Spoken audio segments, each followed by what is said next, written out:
Welcome to 28 Days and Beyond. The show where we talk about our history, our heritage, and our culture. I'm Amari. I'm Charisma. Welcome. AJ. What up? I knew the finger point was coming. You knew it was coming, so you anticipated. I did. That's what's up. What's going on? Just enjoying life. Enjoying life. Speaking of enjoying life. Yes. All right. One of the greatest experiences that I had during my time in college was studying abroad. Oh, where'd you study? I studied in, I'm a gangster, Miss Katie, so I don't know if you knew. No, I didn't studied know. in Cuba, Ghana, and Brazil. Oh. Yeah, it was a little bit over a year that I was gone, and it was just very, very, very wonderful. That's interesting. I don't hear too many studying abroad stories where it's multiple places that are so far apart. Like I said, I'm a gangster, Miss Katie, but part of it was that my larger study was African American studies, but focused on the African diaspora. So I was able to justify going to these different places. That's very cool. But it was wonderful. It was great. Yeah. Did you study abroad? I did a study abroad program in high school. Oh, okay. Yes. That's what's up. I was, I did that before. You were advanced. Yes, I was. You were before the curve, yes. Where were you?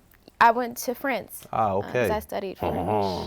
Don't do that. No, don't do that. No. They don't do that there? No, I've never not been. at all. I've never been. The food's amazing, though. Is it really? Yes. Frog legs?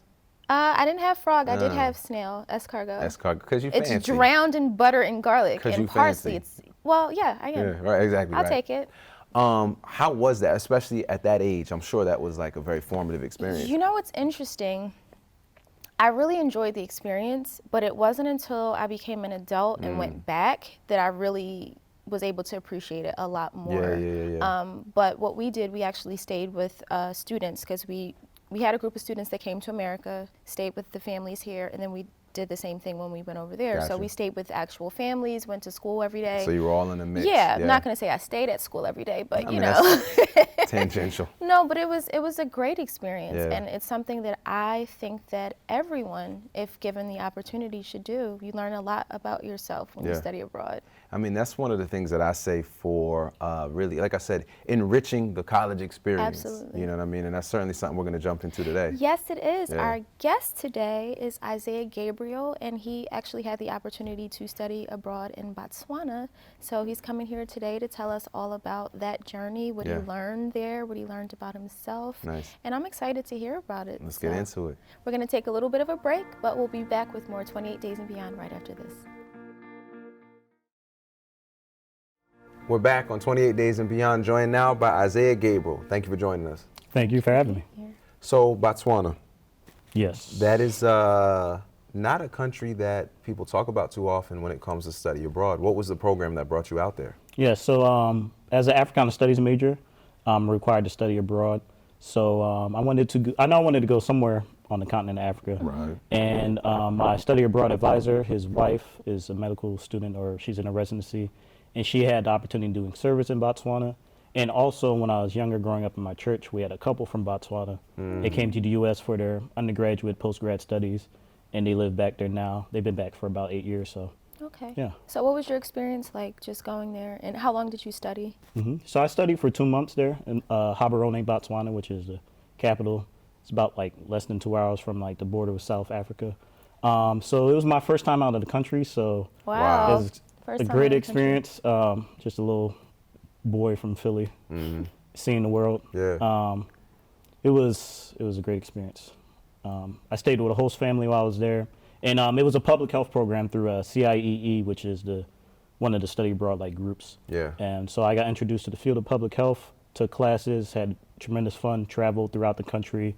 I went to Victoria Falls in Zimbabwe. Wow. And I learned a lot about myself through the experience, as well as the people of Botswana, their culture, and their identity. What kind of things did you learn about yourself? I learned that I'm independent a lot more than I thought. Wow.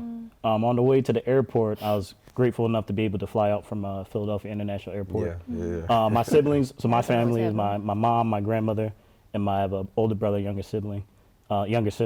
And on the way to the airport, I'm like, all right, this is real now. You know, I'm on my way. Yeah. You know, I keep it real. I shed a couple tears in the back. Right. Thug tears, though. Yeah, Thug tears. Thug tears.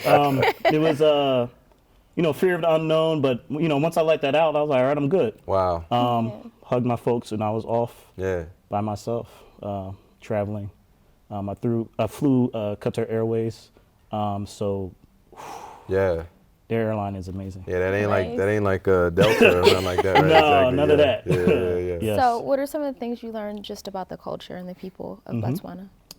So learned a lot that they have a lot of female-headed households. So my host family that I stayed with, it was my host mom and her son, just about my age. I learned that in a lot of African countries, they were telling us that, like, you know, they aren't on the same, like, go speed that we are in America. Yeah. So, you know, you might meet someone, you know, say, all right, let's meet for lunch at noon. Might be 12:30, you know, they might show up, you know. Yeah. And I was like, okay, I could fit into this. I actually was, you know, a little late to class sometimes, but I have a reason for that. My host mom dropped me off, and then I took the little public transportation to school. But learned a lot about their food, dance, the history of some of their traditions and practices that result from, like, back in their history that still permeate today, even in this, you know, modern society. One of which maybe primarily would be their customs around weddings and traditions, weddings and funerals, but mainly for weddings.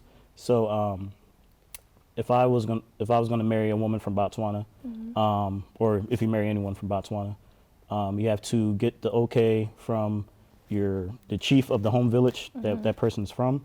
Also, you have to go into what they call, like, negotiations with their family of how many cows So there's still she's a worth. dowry. Yeah, like, yeah, dowry. Okay. That's a good word for it. Okay. So after learning about that in class, I actually met my host brother's friend in Kanye, which is a village in Botswana. Before Kanye West. I was gonna okay. say Kanye Long West. before. People are like, oh, is it named after Kanye? No, definitely not. Right. Definitely not more recently. But anyway, and he was just engaged, and he's going through That process. that process. So, and also one being my first time out in the country, but also being an African American male in that space, it was a huge switch up from where I go to school here at Villanova. It was refreshing and challenging at the same time as well. Well, I definitely know we want to hear more about your experience, specifically being an African American male in Botswana. But we have to take a little bit of a break, All right. so we'll be back with more 28 Days and Beyond right after this. All right. And we're back on 28 Days and Beyond with Isaiah Gabriel. So before the break, you were talking about the contrast of your experience in Botswana versus that on, you know, your campus of Villanova. One of the things that when we talk about study abroad, right, people think about parties, people think about, you know, a vacation, right, an extended vacation somewhere, and people also think about, obviously, the main places, the main hubs for study abroad would be places like London or, you know, France, Paris or Italy Spain, or Spain Italy, or things yeah. like that. Europe. Why would you choose to go to Botswana? Besides the, you know, the connection that you're already aware of the country, but why there? Why you could have gone anywhere in the world? Why not to Europe? So twofold, I guess. Partially as a part of the major, they would prefer you to study abroad in a non-English speaking country. Oh, okay. Even though they actually were colonized by the British and they spoke English, Mm-hmm. which was great. It helped my British. experience Helped you, out. yeah. And they also speak Setswana, which is cultural language. But the other thing that I mean, as an African American and as a human being in general, as I'm learning more in my classes, we come from Africa. You know, people like to deny it, but that's where we come from. Who are those people? Some of the right. But anyway, I think that having that experience of studying abroad anywhere in Africa, for me as an African American male, was very important. Right. And even some of my classmates, there was a group of 17 of us from different colleges and universities in the U.S. There was 5 African American people, my classmates, and everyone else was like, there was someone who was like Latina, someone was a Chinese student studying American, and everyone else was white. So I felt like myself and my other peers who were African American had like a little bit additional of like an experience being there. And I recalled one of my classmates, unfortunately, I think, you know, said to me, is like, because they were, as counter to their experience in the United States, they were the minority there and more visible there. Right. And someone, we learned about visibility and invisibility in Botswana, being an American citizen. And she said to me, you know, oh, you're lucky that you're invisible here. I'm like, maybe for 2 months out of the year, but the rest of my 20-something years of life, and probably for the rest, depending on where I might live in the future, will be. So I felt like some of my classmates didn't grasp the gravity of being abroad. So, but I think that was all part of the experience. And I had a great time. Were there anything, like thinking back, were there any thoughts you had going into the experience or anything that was counter to what you actually experienced when you were there? Did you have any preconceived notions about what it was going to be like, and then you got there and it was different, or how was that experience for you? That's a great question, because going in my education experience, and I can relate, I mean, I think with a lot of the American citizens, we don't learn much about Africa. No, it's the dark continent. We don't call it that anymore, but that's what we used to call it in academia. I had friends, even African-American friends, don't get attacked by a lion. I think I saw a lion, but I don't know for sure. So like, it was at night. But don't get attacked by a lion. What are you gonna be eating? Are you eating bugs? Like, do you have Wi-Fi? I'm like, and then even some preconceived notions. I'm like, it's just like a destitute area or something like that. When I got there, my mind was blown. I mean, the airport was amazing. Sir Seretse Khama International Airport, named after the first president of Botswana. Got there, went all the way to London to get their independence from the British. The houses that I stayed in for my home stays were very clean. You could like eat off the floor. They don't want any bugs or anything in their house, so the houses were very clean.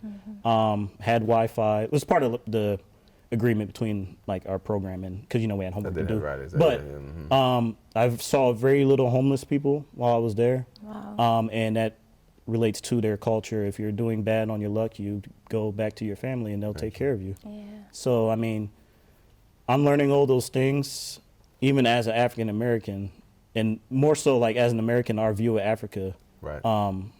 And hearing some of my peers, we had like 9 peers from the local university that we took classes at University of Botswana, like helping us out and introducing us to their country. And, there's like, oh, we learn geography of the whole world when we're in school. That's I'm amazing.